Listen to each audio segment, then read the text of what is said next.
Hi అండి. Welcome to Ramya kitchen. ఇవాటి మన వీడియోలో వచ్చేసి ఆంధ్ర స్టైల్లో కాకరకాయ మసాలా కర్రీ చూపించబోతున్నానండి. ఈ కాకరకాయ కర్రీ చాలా టేస్టీగా ఉంటుంది. చేదు కూడా మనకి ఎక్కడా అనిపించదండి. కాకరకాయ కర్రీ అనగానే పిల్లలు దూరం పెడతారు కదండి. ఇలా చేసి పెడితే మాత్రం ఖచ్చితంగా గిన్నె మొత్తం ఖాళీ చేస్తారండి పిల్లలు. అంత బాగుంటుంది ఈ కర్రీ అనేది. ఎలా చేయాలో ఇప్పుడు చూద్దామండి. నేను ఒక హాఫ్ కేజీ వరకు కాకరకాయలు తీసుకున్నానండి. వీటిని కడిగాను. అలాగే కర్రీ కోసము ఏ కాకరకాయలు తీసుకున్నా కూడా చాలా టేస్టీగా ఉంటుందండి. మీరు తెల్ల కాకరకాయలైనా చిన్న కాకరకాయలైనా కూడా ఈ కర్రీ టేస్ట్ ఏం మారదండి. ఏ కాకరకాయలైనా సేమ్ ప్రాసెస్ అండి. కాకరకాయలను ఇలా రౌండ్గా కట్ చేసుకోవాలండి ఈ కర్రీ కోసం అయితే. ఇప్పుడు దీంట్లోకి ఒక హాఫ్ టీ స్పూన్ వరకు ఉప్పు, ఒక పావు టీ స్పూన్ వరకు పసుపు వేసుకోండి. ఇప్పుడు ఉప్పు కారం కలిసేలా చేత్తోని బాగా కలిపేసుకొని ఒక అర్ధగంట సేపు పక్కన పెట్టాలండి వీటిని. అలాగే కర్రీ కోసం కంపల్సరీగా రౌండ్గానే కట్ చేసుకోవాలండి. చిన్న చిన్న ముక్కలుగా అయితే కట్ చేసుకోవద్దు. ఇలా కలపడం వలన చేదు అనేది పోతుందండి మనకు కాకరకాయ వక్కలకి అనేది. ఇప్పుడు మిక్సీ జార్ తీసుకొని దాంట్లోకి 2 టేబుల్ స్పూన్ల వరకు పల్లీలు వేసుకోండి. వేయించిన పల్లీలండి ఇవి. పల్లీలు వేయించడం అనేది ఈ వీడియోలో చూపించలేదండి. అలాగే నువ్వులు కూడా 2 టేబుల్ స్పూన్లు వేయించి వేసుకోండి. పూర్తిగా చల్లారిన తర్వాత ఇలా మిక్సీ పట్టేసుకుంటే మెత్తగా వస్తుందండి మనకు. ఇప్పుడు దీన్ని పక్కన పెట్టేసి ఒక కడాయి పెట్టేసుకోండి, వెడల్పు కడాయి. దాంట్లోకి ఒక 4 టేబుల్ స్పూన్ల వరకు ఆయిల్ వేసుకోండి. ఆయిల్ మంచిగా హీట్ ఎక్కిన తర్వాత ఇప్పుడు చేతితోటి కాకరకాయ ముక్కల్ని గట్టిగా పిండి దీంట్లో వేసేయండి ఆయిల్లో. ఇలా పిండడం వలన చేదు అనేది రసంగా ఉంటుందండి మనకు. మీరు కాకరకాయలతోటి ఏ కర్రీ చేసుకున్నా కూడా ఇలా ఉప్పు పసుపు వేసి ఒక అర్ధగంట సేపు నానిన తర్వాత గట్టిగా పిండేసి కర్రీ వండుకోవాలండి. అప్పుడు చేదు అనేది మనకు అనిపించదు. చూడండి, నాకు చేదు రసం అనేది ఆ విధంగా వచ్చిందండి. ఇప్పుడు ఒక పావు టీ స్పూన్ వరకు ఉప్పు వేసుకొని వీటిని మంచిగా ఫ్రై చేసుకోవాలండి కలుపుకుంటూ. గ్యాస్ మీడియం టు హై ఫ్లేమ్లో పెట్టేసుకొని ఫ్రై చేసుకోవాలండి. నాకు ఇలా మగ్గడానికి కాకరకాయలు ఒక 5-6 నిమిషాల వరకు పట్టిందండి. మరీ ఎక్కువగా ఫ్రై చేసుకునే అవసరం లేదండి. మీకు వీడియోలో చూపిస్తున్నాను చూడండి, ఆ విధంగా ఫ్రై చేసుకుంటే సరిపోతుందండి. వీటిని ఇప్పుడు ఒక ప్లేట్లోకి తీసుకోండి. ప్లేట్లోకి తీసుకున్న తర్వాత ఈ విధంగా ఉంటాయండి కాకరకాయ ముక్కలు అయితే. ఇప్పుడు మళ్ళీ అదే కడాయిలో మరి కొద్దిగా ఆయిల్ వేసుకోండి. ఆయిల్ వేడెక్కిన తర్వాత ఒక 4 పచ్చిమిర్చి కట్ చేసుకొని దీంట్లో వేసుకోండి. పచ్చిమిర్చి ఒకసారి లైట్గా కలిపేసుకొని ఒక పక్కకు అనేసుకోండి. దీంట్లో ఒక 1 టేబుల్ స్పూన్ వరకు జీలకర్ర వేసుకోండి. ఒక 1 టేబుల్ స్పూన్ ఆవాలు, ఒక పావు టీ స్పూన్ వరకు మెంతులు వేసుకోవాలండి.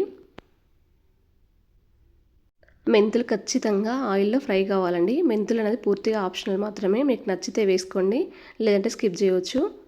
అలాగే జీలకర్ర ఆవాలు మెంతులు ఈ ప్రాసెస్ అనేది ఫస్ట్ వేసుకోవాలండి. తర్వాత పచ్చిమిర్చి వేసుకోవాలి.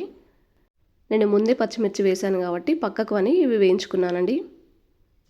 అలాగే చిన్నగా కట్ చేసిన ఆనియన్ కూడా దీంట్లో ఒకటి వేసుకోండి. ఆనియన్స్ కూడా గోల్డ్ కలర్ వచ్చేంత వరకు ఫ్రై చేసుకొని దీంట్లోకి ఒక 1 టేబుల్ స్పూన్ వరకు అల్లం వెల్లుల్లి పేస్ట్ కూడా వేసుకోండి. దీంట్లోనే ఒక పావు టీ స్పూన్ పసుపు కూడా వేసుకొని మొత్తం కలిపేసుకొని పోపు అంతా కూడా మంచిగా వేగిన తర్వాత దీంట్లోకి ఒకటి చిన్నగా కట్ చేసిన టమాటా వేసుకోండి. హాఫ్ కేజీ కాకరకాయలకు ఒకటి టమాటా వేసుకోండి. మరీ ఎక్కువగా అయితే వేసుకోకండి, అది కాకరకాయ టమాటా కర్రీ లెక్క అయిపోతుందండి. టమాటాలు మెత్తబడడం కోసం ఒక పావు టీ స్పూన్ వరకు పసుపు వేసుకొని ఒకసారి లైట్గా కలిపేసుకొని ఒక 2 నిమిషాల పాటు మూత పెట్టేసుకోండి. చూడండి, మూత తీసేసరికి మనకు టమాటా అనేది మెత్తగా అయిపోయిందండి. ఇప్పుడు దీంట్లోకి ఒక 2 టేబుల్ స్పూన్ల వరకు కారం వేసుకోండి. మీరు కారం కొంచెం ఎక్కువగా తినే వాళ్ళైతే 3 టేబుల్ స్పూన్ల వరకు వేసుకోండి. అలాగే కొన్ని కారం ఎక్కువగా ఉంటాయి, కొన్ని కారం తక్కువగా ఉంటాయండి. కారపొడి అనేది చూసి వేసుకోండి. ఒక 1 టేబుల్ స్పూన్ వరకు ఉప్పు వేసుకోండి. 1 టేబుల్ స్పూన్ వరకు ధనియాల పొడి, ఒక హాఫ్ టీ స్పూన్ వరకు జీరా మెంతి పౌడర్ వేసుకోండి. ఇప్పుడు దీంట్లోకి మనం వేయించి పొడి వేసుకున్న పల్లీలు నువ్వుల పొడి వేసుకోండి. దీంట్లోకి నువ్వుల పొడి అనేది చాలా టేస్టీగా ఉంటుందండి. అలాగే ఒక 3 టేబుల్ స్పూన్ల వరకు శనగపిండి వేసుకోండి. శనగపిండి కూడా దీంట్లోకి చాలా టేస్టీగా ఉంటుందండి. మనకు తింటుంటే ఆ ఫ్లేవర్ అనేది తెలుస్తుందండి.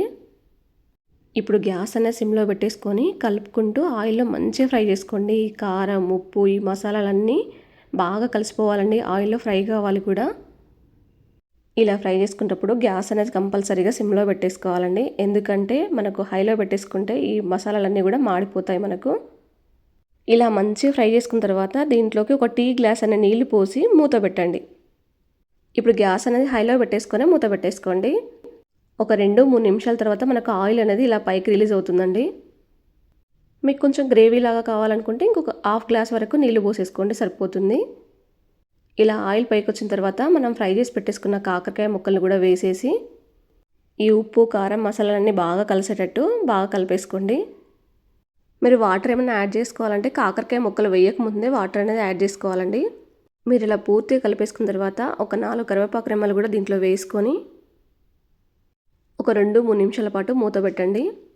ఇలా చివర్లో కరివేపాకు రెమ్మలు వేయడం వలన ఆ ఫ్లేవర్ అనేది మనకు తెలుస్తుందండి. ఇప్పుడు ఒక 2 నిమిషాల తర్వాత మూత తీసి చిన్నగా తరిగిన కొత్తిమీర వేసుకోండి.